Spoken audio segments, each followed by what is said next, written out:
Movie की शुरुआत सेंटेज नाम के एक अनाथ आश्रम से होती है। रात को जब सभी बच्चे सो रहे थे तो एक लड़का उठकर बाथरूम जाने लगता है। उसके साथ एक लड़की भी थी क्योंकि लड़के को अकेले में डर लग रहा था। बाथरूम में जब लड़का पानी का नल खोलता है तो उसमें पानी नहीं आता। इसी दौरान लड़की उसे भूतों के बारे में बताने लगती है जो इसी बाथरूम में रहते थे।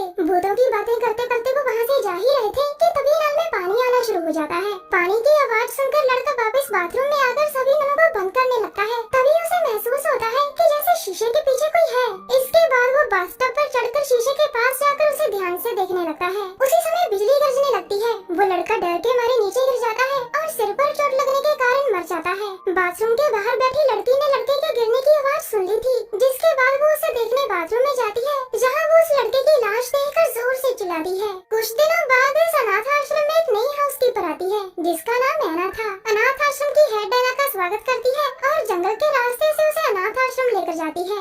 आश्रम में आते ही वो ऐना को लॉकर रूम में भेज देती है और साथ ही साथ उसे बताती है कि तुम्हारी जरूरत का सारा सामान तुम्हें वहीं मिलेगा। उसकी बात मानकर ऐना लॉकर रूम में आती है जहाँ उसकी मुलाकात लिंका से होती है। लिंका यहाँ 23 साल से थी और वो यहाँ खाना बनाने का काम करती थी। लिंका ऐना से कुछ देर बातें करती है और फिर वो वहाँ से चली जाती है। उसके जाने के बाद ऐना को हेड दिखाई देती है जो कुछ आदमियों से बातें कर रही थी। उनकी बातों से ऐना को पता चलता है कि जहाँ रहस्यमय ढंग से हो रही मौतों के कारण इस अनाथ आश्रम को बंद किया जा रहा है। अब ऐना को एक औरत उसके रूम में लेकर जाती है। ऐना का रूम उसी बाथरूम के पास था जहाँ उसी लड़के की मौत हुई थी जो कहानी की शुरुआत में दिखाया गया था। अगले दिन सभी बच्चों को नए अनाथ आश्रम ले जाया जा रहा था।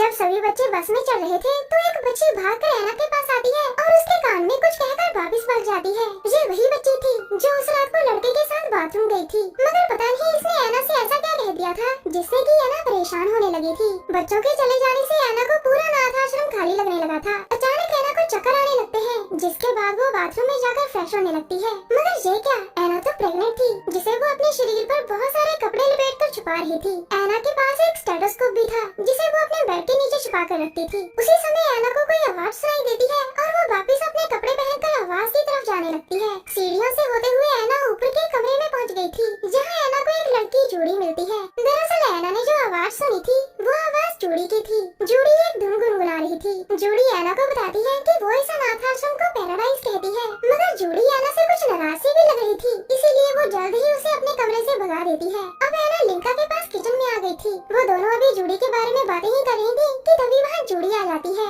लिंका उसे कुछ गोलियां देती है जिन्हें जूड़ी आराम से खा गई थी। अब ऐना और लिंका किचन में काम कर रही थी जबकि जूड़ी बाहर जाकर मस्ती करने लगती है। रात को ऐना बाथरूम में जाकर अपना चेहरा धो रही थी। जब वो शीशे की तरफ देखती है तो कुछ आदमी आकर उसका सिर शीशे में मारते हैं, मगर जब वो दोबारा शीशे में देखती है तो उसे पता चल जाता है कि वो तो कोई सपना देख रही थी। अगली सुबह जूड़ी और लिंका सामान लेने बाजार चली जाती है जबकि ऐना सफाई कर रही थी। सफाई करते करते वो एक बोर्ड पर लगी कुछ ड्राइंग देखने लगती है। अब ऐना बैठकर उन ड्राइंग्स को ध्यान से देखने लगी थी। इनमें कुछ अजीब सी ड्राइंग्स थी जिन्हें देखकर ऐना का सिर घूमने लगा था। उसे याद आने लगता है कि छोटी बच्ची ने उसे कहा था कि वो डरावने बच्चों से दूर रहे। तभी अचानक ऐना के नाक से खून बहने लगता है और एक कांच का गिलास भी अपने आप ही गिरकर टूट जाता है।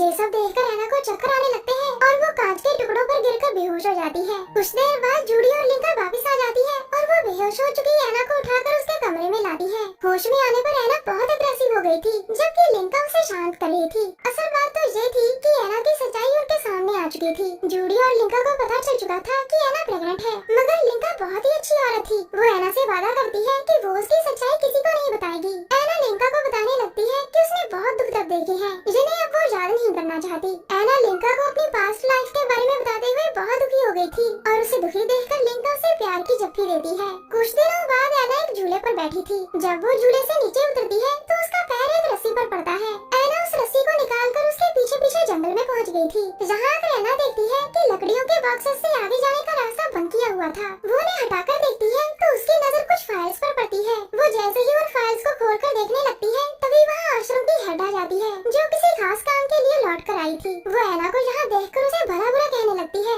उसकी बातों और इशारों से ऐना समझ जाती है कि उसके प्रेग्नेंट होने की बात हेड जानती है। ऐना को डांटने के बाद हेड फाइल्स लेकर वहाँ से चली जाती है। अब ऐना वापस आकर लिंका से कहती है कि तुमने सभी को मेरे बारे में बताया है, मगर लिंका उसे समझाते हुए कहती है कि मैंने तुम्हारे बारे में किसी को कुछ नहीं कहा। तुम्हारी शक्ल से ही साफ साफ पता चलता है कि तुम प्रेग्नेंट हो। ऐना उस पर यकीन नहीं करती और गुस्सा होकर वहाँ से भाग जाती है। रात को ऐना जूड़ी के पास आकर उससे डरावने बच्चों के बारे में पूछती है। जूड़ी उसे बताती है कि वो जब भी सो रही होती है तो वो बच्चे उसके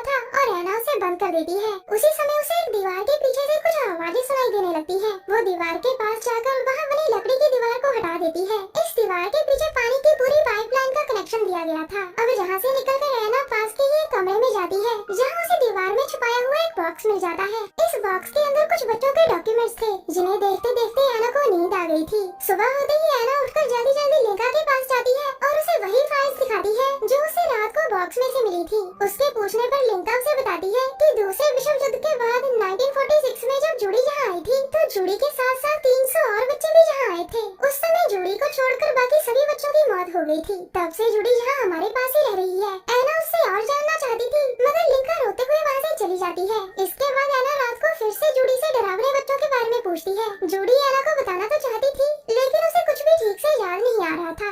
इसके बाद एना और जूडी बाथरूम में जाकर छानबीन करने लगती है, क्योंकि जहाँ काफी अजीब अजीब तरीकों से बच्चों की मौतें हुई थी। एना और जूडी को महसूस होता है कि जैसे शीशे के पीछे कोई है। अब एना शीशे की तरफ जा रही थी, जबकि बाथरूम का दरवाजा अपने आप ही बंद हो जाता है। अचानक शीशे के पीछे से एक बच्चे की आत्मा एना को डरा देती है और एना डरकर नीचे गिर जाती है। एना दोबारा उठकर बैठती है और अब उसे पूरा यकीन हो गया था कि हो ना हो शीशे के पीछे जरूर कुछ है। बस यही जानने के लिए वो शीशे को तोड़ देती है। इस शीशे के पीछे एक कमरा था और इस कमरे की लाइट चालू बंद हो रही थी। अब एना उस कमरे में जाने लगती है और जूडी उसे रोक रही थी, क्योंकि अगर वो एक बार उस कमरे में चली गई तो वो कभी वापस नहीं लौटेगी। एना को उस कमरे में बच्चों की आवाजें सुनाई देती है, जिसके बाद वो बेहोश हो गई थी। उधर बाथरूम का दरवाजा खोलकर लिंका भी वहाँ पहुँच गई थी। वो जल्दी जल्दी एना पर पानी डालकर उसे होश में लाती है और फिर वो उसे बताती है कि सभी मर चुके बच्चों की लाशें इसी शीशे के पीछे दफनाई गई थी। तभी जूडी लिंका के सिर पर वार कर उसे बेहोश कर देती है और एना से कहती है कि लिंका झूठ बोल रही है। अब एना और जूडी एक लिफ्ट के पास जाती है।